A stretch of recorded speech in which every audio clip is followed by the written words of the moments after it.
Welcome to the Lovecars on the Grid podcast, your global motorsport roundup with me, Tiff, Needell and Paul Woodman.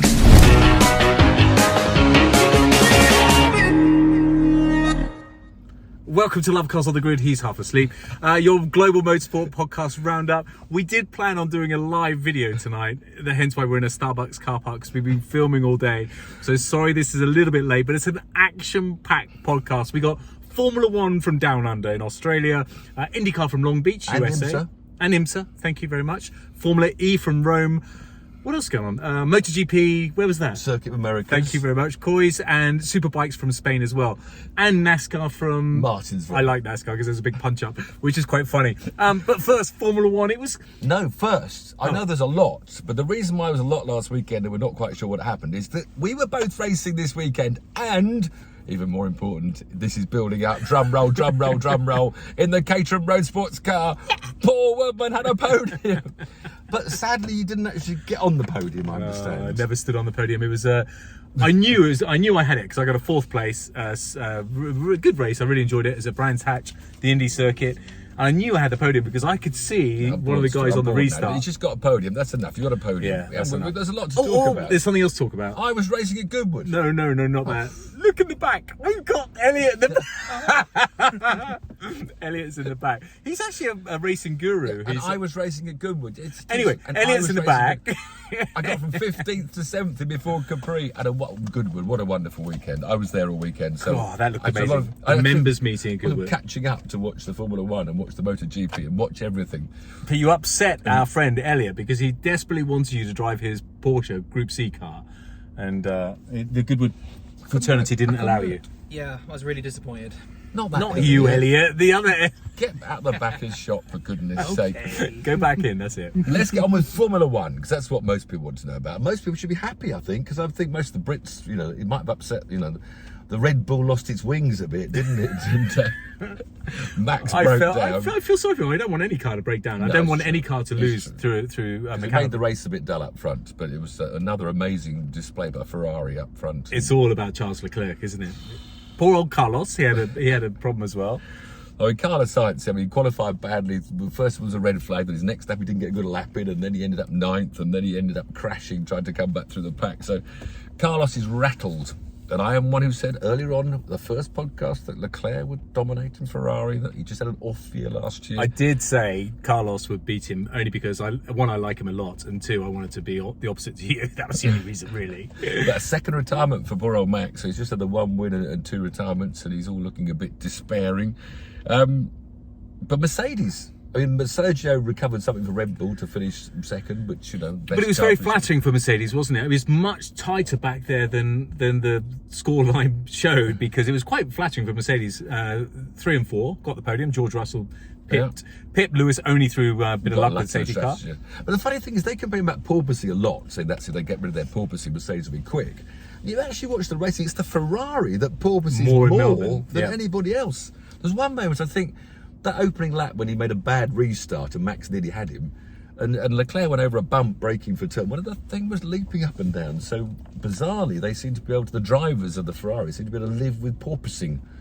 But it's amazing the McLaren, when they started the weekend, Mercedes, I keep on saying McLaren Mercedes, well, it used to be the same thing, that they were 12th and 13th in FP1. It's amazing how a team that they're so good that they can, when it comes to race time, they're sort of almost competitive, and it was good to see. Well, George on the podium as well was good. Good for him. Yeah. Not good for Lewis. No. But it was a little bit fortuitous. But they're so even, aren't they? These drivers. McLaren was the other Mercedes McLaren name. McLaren did a lot better. They were 5th and 6th. So I think that was great for them.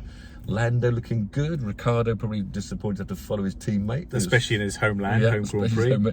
But it was just great midfield battling. Out the front, it wasn't that close this time, even with all the DRSs wherever they were.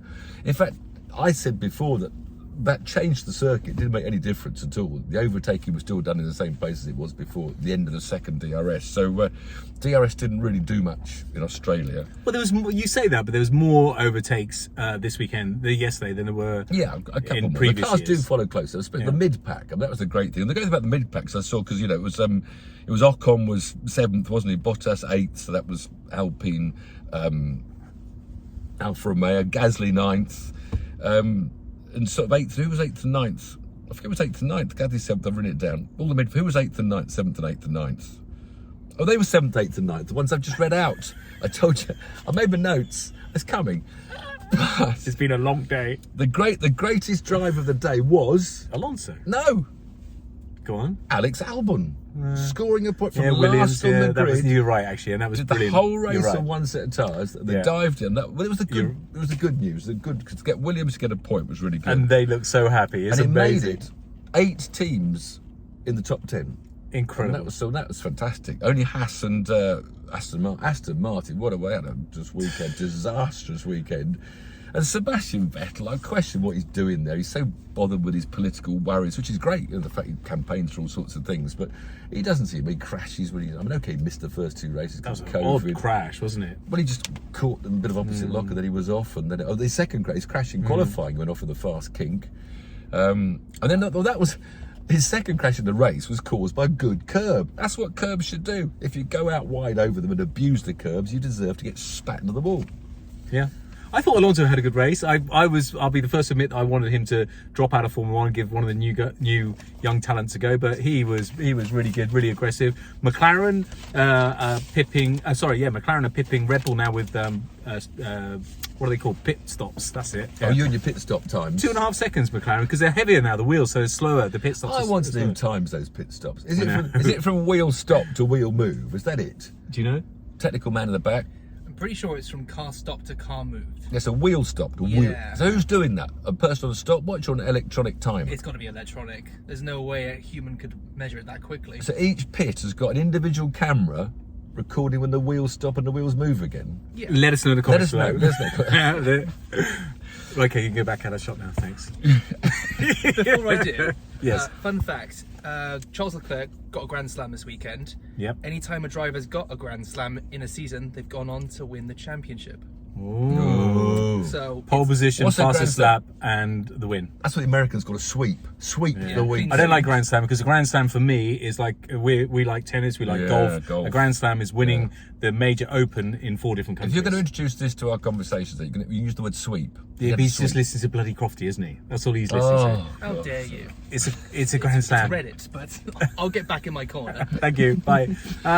It was good. It was an entertaining, not very entertaining race, really. It was over as soon as Well, the pace car, of course, brought them all together, and but the midfield was very good. And Magnussen was really with his because he was another one because of Magnussen, Alonso, and Albon who ran the hard tyre from the start and moved right up the pack when they all stopped. So, do you know? Your old mate Smith and Smith. yes, I feel like them in the car, just having a drink. We need some food now. yeah. You we like talk real facts. We don't talk about weird stuff. Yeah, but they're funny. Yeah, we're not funny. But this is a motorsport thing. This is for motorsport people to find out what they missed at the weekend, what they should look forward to next weekend. We inform. And they're intelligent. You'll be kept up to date with the world of they're motorsport, younger. especially the British drivers that I They like got to follow. personalities. So let's move over to America, because the next best event was the IndyCar. And the IndyCar I thought you were going to say NASCAR. I want to talk about the punch up. Okay, It's coming IndyCar. later. All right. IndyCar, a great weekend because they have the IMSA race on the Saturday, the sports cars, the world sports cars. And then they have the single-seater IndyCar race on the Sunday. Yep. And just quickly going to the IMSA race, and it was a Cadillac 1, 2, 3. British drivers, Alex Lynn, so he's second. Richard Westbrook was the third place car, and Oliver Jarvis and Tom Blomqvist fourth in the Acura. A little shout out. That's what I like to do on our podcast, as nobody else follows the British drivers who are making great careers working overseas. Ross Gunn, in a good old Aston Martin, won the GTD Pro class. So let's hear it for Ross Gunn, who was chased home in second place over in America, earning money. In the room was Jack Hawksworth and Ben Barniker in a Lexus. Brilliant. Good looking car as well, that Aston Martin. Yep, good stuff. But in the IndyCar race, a fabulous race out of a Colton Herta that dominated it last year and then crashed, dominated this year and then crashed.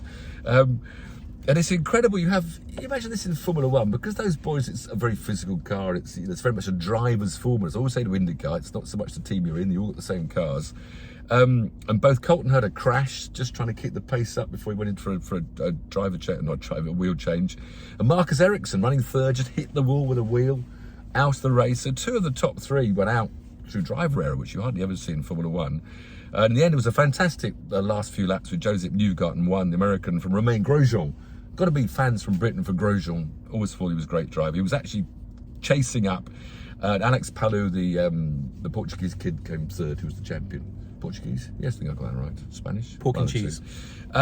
But the other thing I just want to point out to all you fans of Formula One out there, Mr. Massey, we just have to mention him occasionally. The Americans quite happily ended their IndyCar Grand Prix of Long Beach under a pace car. Because that's what the regulations said. There was an accident just before the finish. We don't have pace cars, we have safety cars. And, oh yes, they can't have safety. So they ran the race, they finished under a safety car. So, good stuff. I had a safety car this weekend, and two red, what do you call it? Red lights? Red flags. Red flags, thanks. Probably caused by you. No! Actually, you had a good weekend. I mean, you ran second in the second race, and then you got taken out. I was third on the grid, Yep. got in second place off the start, red flag first lap, so went back into third place. That's what you do, because not one lap completed. Got into second again, 3 laps second place, quite comfortable behind the leader. And then somebody dive bombed me up. Well, didn't even dive bomb me. I've seen the coat. He is very innocent. This time he's completely Look at my innocent. Twitter, PWW on Twitter. I'm innocent for once. I actually drove well for once. Yeah, all right, we're bored now. Quickly going on, because we're stuck in a car park in Wales. Formula E in Rome. Great weekend with Jaguar. I'm a big Jaguar fan. Vicky Piria, who was reporting on Formula E in Rome, why didn't she get more views last week? We thought you would have loved that. We know there's a little bit of light behind us, but thought we'd have loved Yeah, we'll get less views this week than we got with Vicky last week. This is the worry. It is we haven't got Vicky. I don't care. As long as we're keeping whoever is watching and listening Formula E, entertained. great weekend with Jaguar. And I'm a Jaguar driver at the moment. I've got a very nice XF Sportsback, and I like Jaguar. And Jaguar had troubled times. Did you see Rory did a funny thing saying how Jaguar was in the right Rory state. Reid. Yeah. Right. On his auto, what's he on? Which Auto Trader. Yeah, Auto. You look at Rory Reid's done a big, huge Jaguar dying a death. So it was great for Jaguar for good news with their Kiwi Mitch Evans taking both the wins in Rome. I can elaborate on that in terms of nothing to do with the racing, but we haven't got a single Jaguar featured on the new TV show that we're filming for today in Wales. That's why we're here. So that's a bit odd, isn't it? British company, British TV show, not to have... You can use my car. No, thanks. Carry on. Bikes, Moto GP, always entertaining. We always love Moto GP. Of course, we had Susie Perry on this show, yes, on this very show. Indeed. Yeah. So just go through the lower rank. Moto 3, we still got to know John McPhee back, unfortunately still injured, but our 2 young British kids sponsored by Vision Track Honda. Scott Ogden, 12th, finished 12th, his best result. So go on Scott, and Joshua Watley, 27th, but retired. Moto 2 was the big news for Britain because Jake Dixon, who's been had 2 bad years in Moto, he was a British Superbike star. He's a bit older, isn't he, Jake? A very emotional guy because he got his first podium finally, and he was all in tears afterwards. Susie was in tears. They were all in tears. But no, he came from 6th on the grid to 3rd. But again, this is the thing about MotoGP and motorbike racing. The guy in 2nd place, halfway through the race, just fell, front folded underneath, out. The Moto 3 champion, Pedro Costa, had qualified 10th. He got up to 5th, front tucked under, hit a curb, crashed out. And then the leader on his own crashed out. I mean, you never imagined it in a car race. Happen in a car race. Just fall off and crash. No. So through this mayhem, Sam Lowes was taken out on lap 1. But it shows how much on the edge they are. So much more than a car. Just a small error. And, but it was an awful shunt of them, and nobody got injured, thankfully. But down the long back straight at Kota, they're doing about 200 miles an hour. And they break on their little motorbikes for a real sharp left. And it was Somkiat Chantra who won the Indonesian round, the Malaysian ride, with the blonde top hair. He just misjudged his braking and just took out 5 bikes. They went down like Skittles, including poor old Sam Lowes, who was having a bad weekend. So if you rode one of those bikes now, what muscles would ache the most? Because with a car, it's typically your forearms and your neck, the high downforce. All of them. They're just amazing. They are amazing. Huge up for Jake Dixon, who's finally got his first podium. And we might have a Moto GP rider next year if he can keep on like that. Ace. In the Moto GP, 2nd win this year for Enia Bastianini in the satellite Gresini Ducati. Always great with the privateers. He's leading the championship. It's a privateer team. Brilliant. Leading the World Championship. Alex Rins was 2nd on the factory Suzuki. Jack Miller 3rd for the factory Ducati. But the big story was the Marc Marquez coming back again.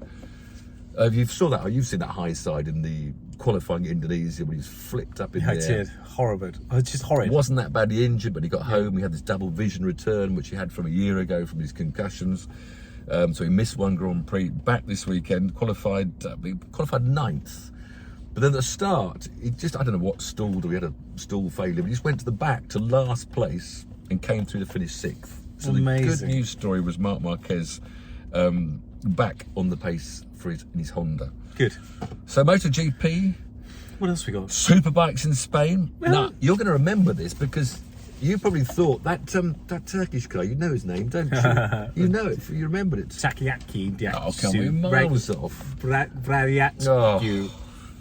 So, we're all expecting, because our own Jonathan Ray won the championship about the first 4 years before, out of the blue, the Turkish rider, Toprak Razgatlioglu. That's exactly what I said. Elliot, that's exactly what I said, isn't it? He's getting on a bit. We were expecting this big head-to-head between those two, but a comeback man I don't know when he was last in Superbikes, Alvaro Bautista on a Ducati, blew them both away. The three riders took all the three podiums.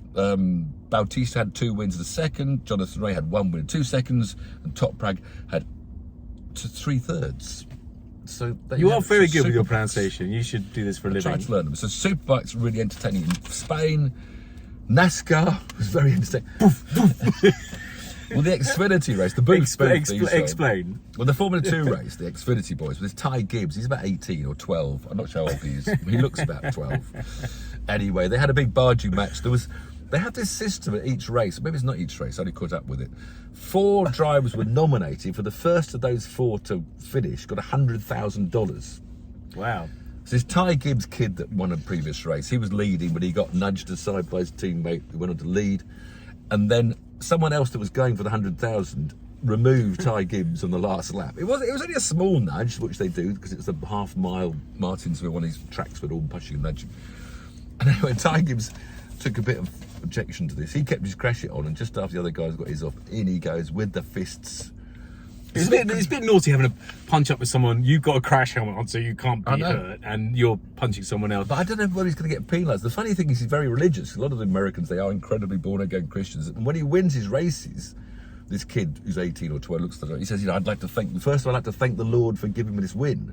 But not sure what the Lord would think of him punching another rider. Do you know what gets me in NASCAR? It's the most bizarre sport. They'll penalise you for having a little bit of tape in the wrong place. Yep.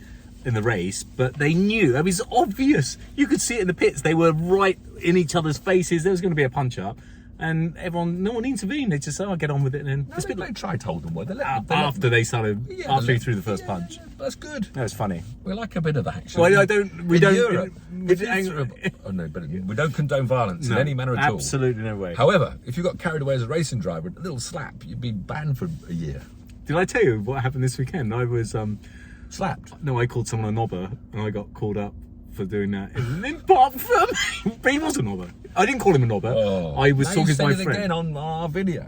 But I didn't call him a knobber. I was talking to my friend. You just said he was. I just said, what a knobber. Could have moved on. Caterham racing. As bad as NASCAR. Anyway, in the main event, I had my race ruined and I was chilled, and somebody called me a knobber. In the main NASCAR event, the first double winner, because it's been a new winner every race so far. Amazing. 6 races, new winner. William Barham came through to be the first person to win his Chevy, holding off Joey Lowe in the Fords. So that's wide open as well. Yeah, NASCAR's well lovely. You can come from the back to the front. Do you know how many races they have in NASCAR, Elliot, a year? Do you know how many races? Have a guess how many races they have in NASCAR a year? I haven't got a clue, so I'm going to guess. Get on with it. We're recording here. No, we're recording. It's about 30. From March to November, they get 2 weekends off. They're racing every weekend, apart from 2 weekends in the middle of the summer. That's pretty hardcore. Yeah, they're amazing. They're amazing. And hang on. The interesting thing about Martinsville, because it was the first Cheers. half mile. Go back. Yeah. Back in your hunch. But the interesting thing with this Generation 7 NASCARs, right, they've got these new composite rear body panels. Because the old thing with NASCAR, anyone's watched it, and you should watch NASCAR because it's intriguing. If they had a bit of rubbing, the metal fenders would buckle in and then cut the tyres open. So most of the yellow flags recently have been due to cut tyres that hit the wall. Tyres hit the wall. So for this Martinsville, hardly any yellow flags, and nobody really crashed. But they were hitting each other like never before, because now they know they can put a bit of a move on and not get the fender stuck in to cut the tyre. So it was pretty entertaining. In fact, this weekend there's another half-mile race, the Bristol race. which is it's the world's fastest half mile, they like to call it. It's a heavily banked white concrete track, and they're in like a Roman amphitheatre. Amphitheatre, yeah. No, amphitheatre. Amphitheatre. And by the way, those of you that are listening the traditional way, when we keep calling Elliot, we have our TV producer, sat behind us. We're in a lovely RS6 Audi, and he keeps sort of popping out once in a while, but he's back in his hole at the moment. So for those of you that are listening, that was an exhausting weekend of motorsport around the world to follow. We have to keep you in touch this weekend. After so much last weekend, it was a quiet weekend. No big international motorsport races. For British fans out there, you can go to Alton Park for the first round of the British GT Championship. Fantastic entertainment. Around that track, there's about 20 GT3s now, and almost 22, well, it's probably less than 15 GT3s, 15 GT4s. Awesome to watch around there. McLarens, Ferraris, Lamborghinis, Aston Martins. And then would that be on TV in the UK? I don't think so, but I think if you go to British GT website, I think you can watch it on internet, whatever, it's YouTube or whatever. And British Superbikes at Silverstone kick off. So that's the only real racing in Europe that we've of any stature. And there's NASCAR. It's a quiet weekend. I think we've got a little bit more time. Maybe we can talk about that podium I got the trophy in the back. Can I have a chat about that? No, I think we should talk more about Formula One. What do you think? I mean, do you think Leclerc's going to walk it now? I think it's looking pretty ominous, isn't it? Yeah, I do. And no one wants that. No, he's 33 points in front. Nobody wants that. People want a close race. Like last year, you couldn't. It was a Hollywood script, really, wasn't it? Last year, the only thing that if you could write the Hollywood script, would be to have 6, 7, 8. The rules held together correctly. Yeah, but also to have 6 or 7 or 8 drivers involved in it, with the spread. But it's such a big spread already. Red Bull clearly need to sort out their reliability issues. But Christian Horner, very interesting, he said, and I get him on this, he said he'd prefer to have a fast car than a reliable car. Which would you prefer? I don't listen to anything Christian Horner says anymore. No, he's gone down in my estimations. It's a real shame. But then Toto Wolff said he'd prefer to have a reliable car over a fast car. I never liked what Toto Wolff used to say either, to be honest. I fact, I used to be more pro-Christian Horner, anti-Toto Wolff. It's so difficult in the public eye like that because you're in the zone and you're focused and you're protecting your person. What I say about you sometimes, I protect you all the time. And I get, some people say... What are you protecting? Sometimes. So yes, I do. Can I go home now? Elliot, do you think they're going to... I got to drive to Snetterton from Landau. I've got 2.5 hours to get home. Elliot, who's going to win the Grand Prix? We'll leave you on this bombshell. The championship or the next Grand Prix? Championship. No, the world champion will be, the guru in the back says... It's going to be Charles. I mean, his best competition is currently 6th in the championship. Okay, so that's an obvious one. This is what we're going to leave on now. Who is going to be the manufacturer? Who's going to win the manufacturer championship? Well, probably Ferrari. No, Sainz, they're not leading at the moment. Who's going to win? Come on, Elliot. Actually, I think we should say also George Russell had a very good weekend. Under pressure, Lewis catching him up. I mean, George is showing he is a match for Lewis, and that's very impressive. Yeah, McLaren had a better one, but I don't know if you caught it on the radio at the end. Lando's engine was giving up on the last lap. Oh, was it? Yeah. Ricardo had a 4-second gap that cut down to 0.3 as they went over the line. Wow. You see our man at the back, he knows as well. He can come back on the next one. But it's starting to rain now, so thanks for joining us always. See you next week. Cheers.